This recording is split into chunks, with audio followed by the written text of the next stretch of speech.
Talk Show bersama Balai Kesehatan Masyarakat Wilayah Magelang. Balkesmas memberikan layanan pencegahan, pengobatan, dan pemulihan secara komprehensif.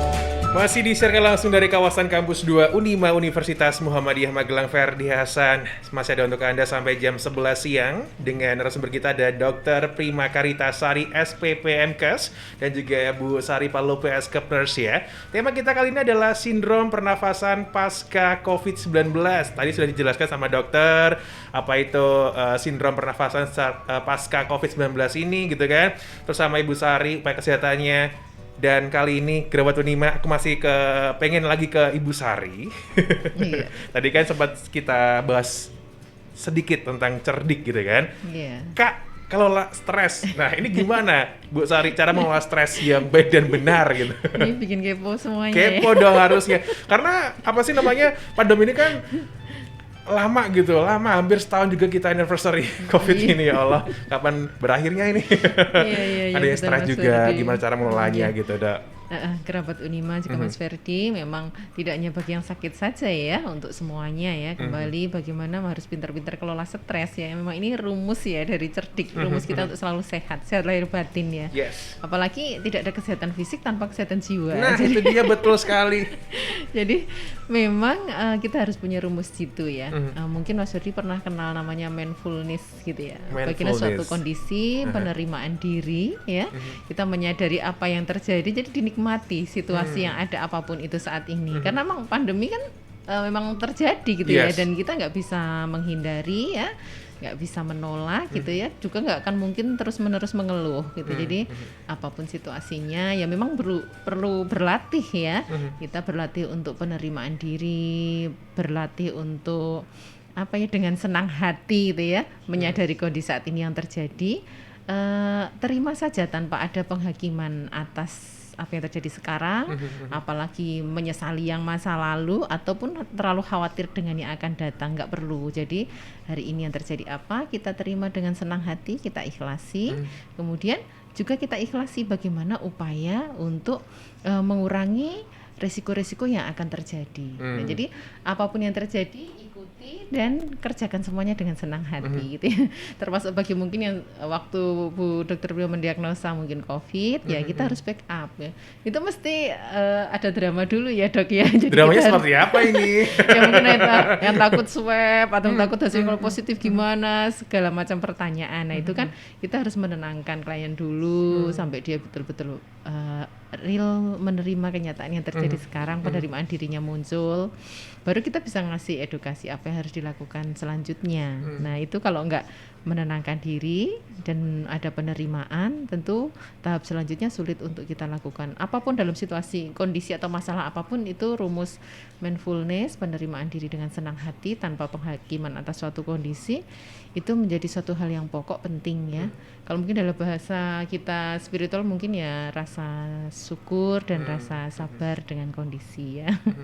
Tapi itu dinikmati dengan sukacita gitu ya.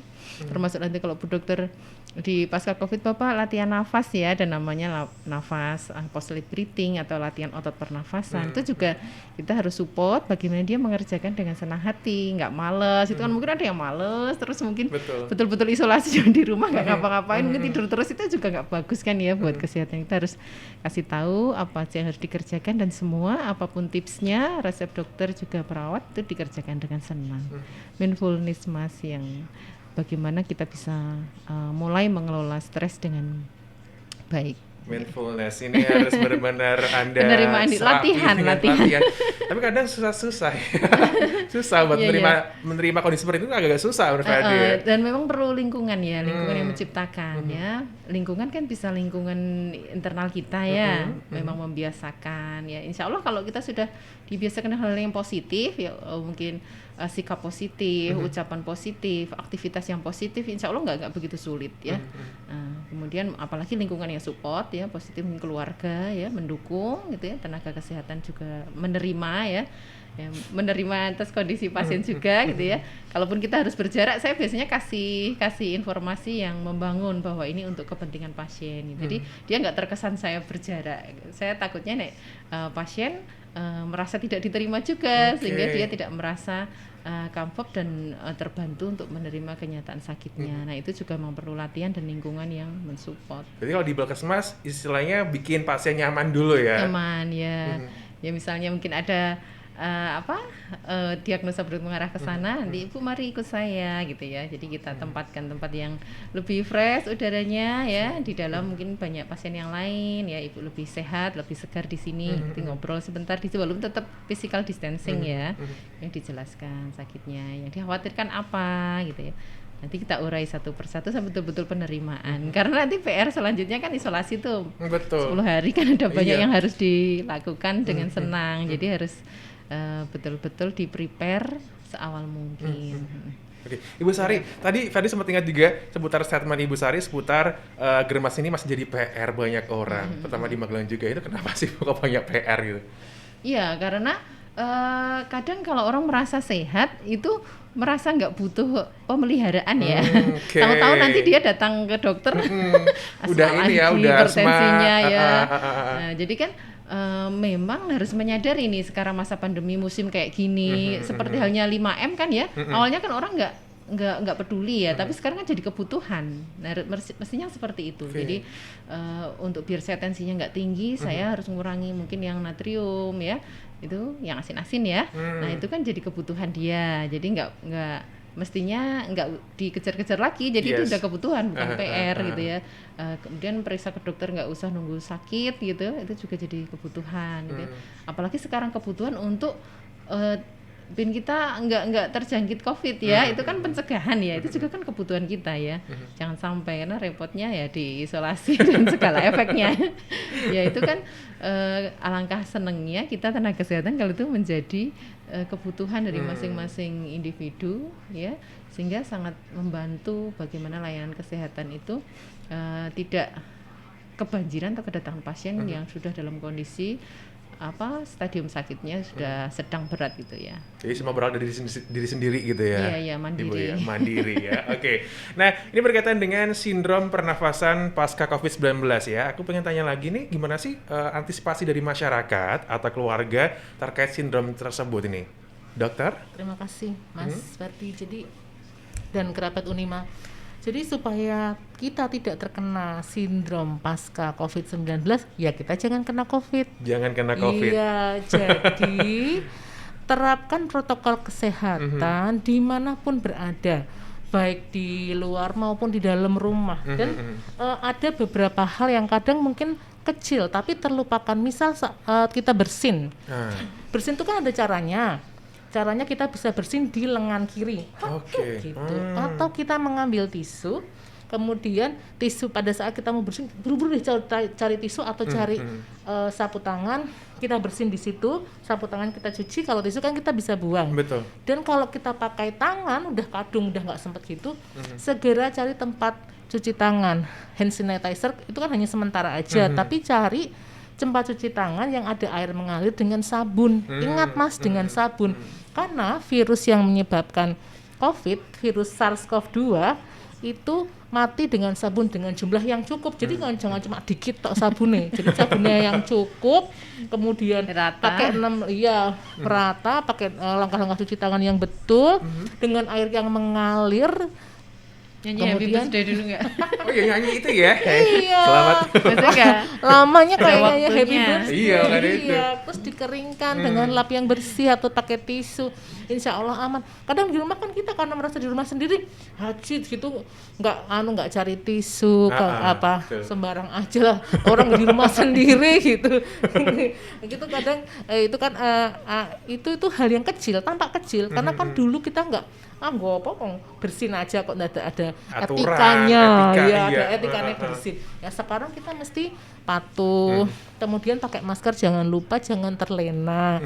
Jadi pakai masker itu mungkin kalau di dalam rumah ya kita merasanya ini semua sehat, kemudian kalau kita belanja ke orang yang misalnya beli sayur depan rumah, walau tumbas sayur wae kok depan rumah, ya tetap aja pakai masker ya. Misalnya ketemu tetangga, ibu apa kabar gitu, yang ngagem masker. Sekarang kan emang itu betul Mbak Sari bilang tadi, itu kebutuhan.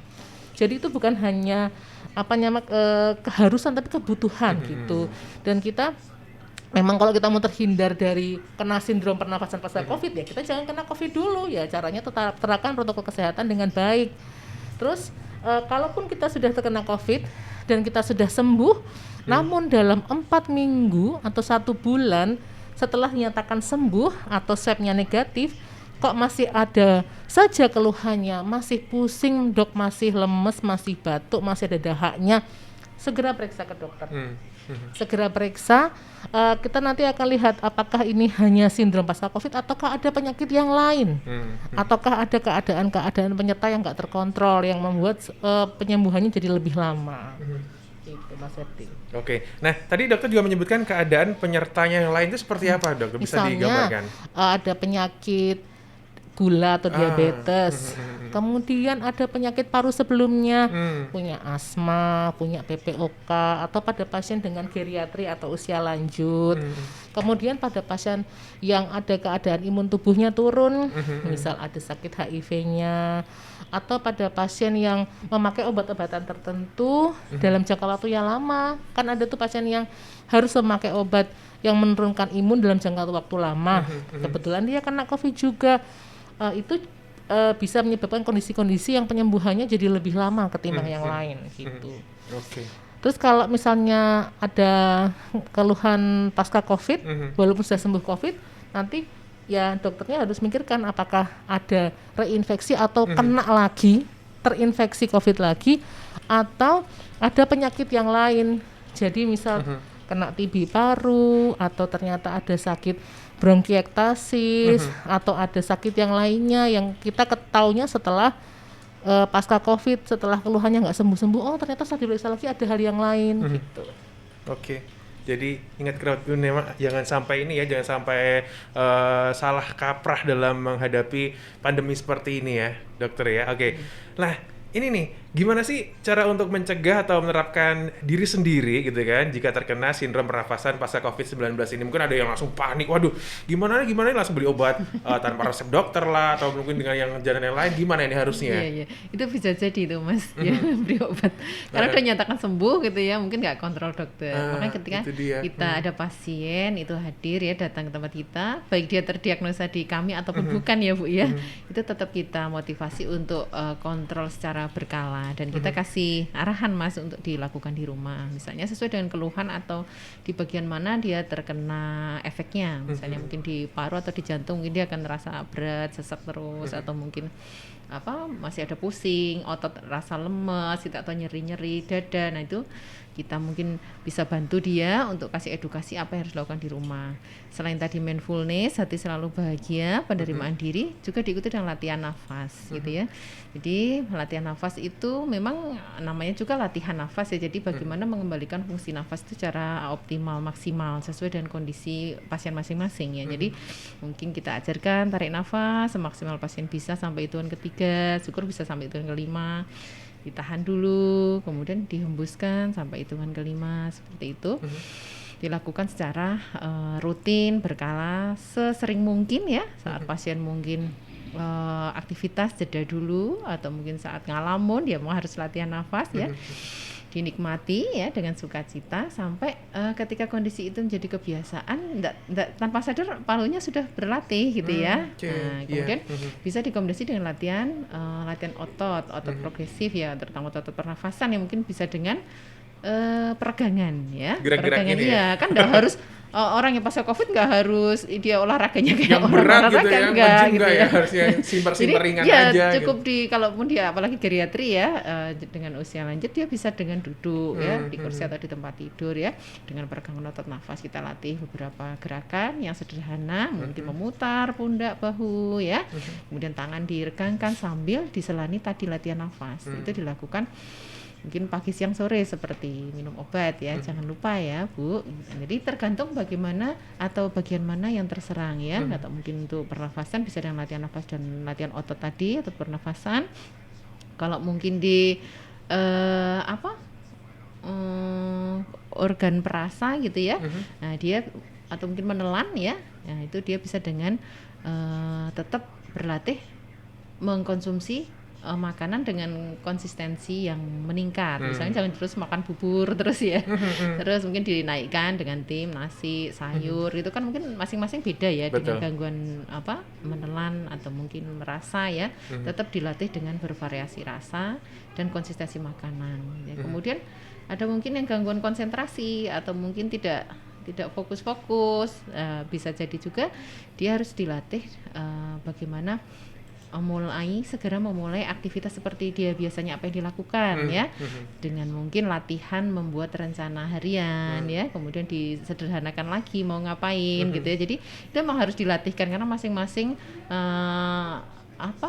bentuk sindromnya yang terkena masing-masing ya. Karena kalau COVID sudah di dalam tubuh kan dia bisa milih ya mau menyerang bagian yang mana.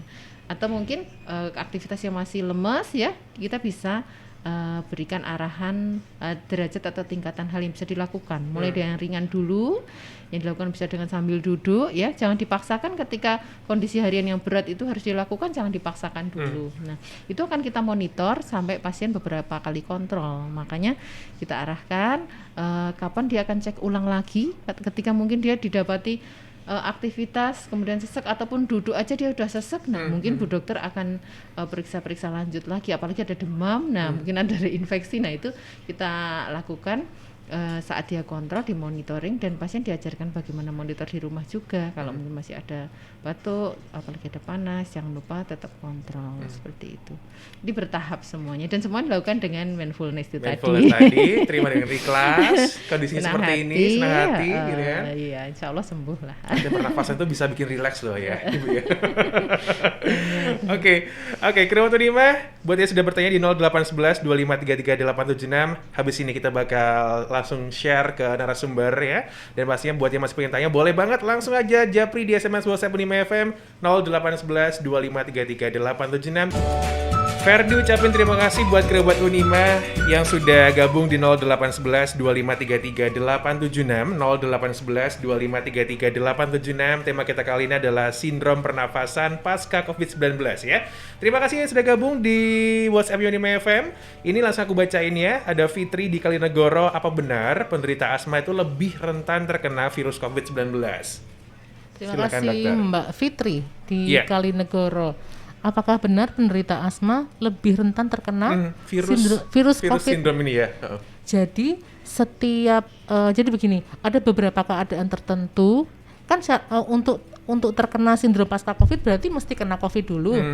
Jadi ada beberapa keadaan tertentu yang merupakan komorbid sehingga orang tersebut lebih mudah terkena COVID.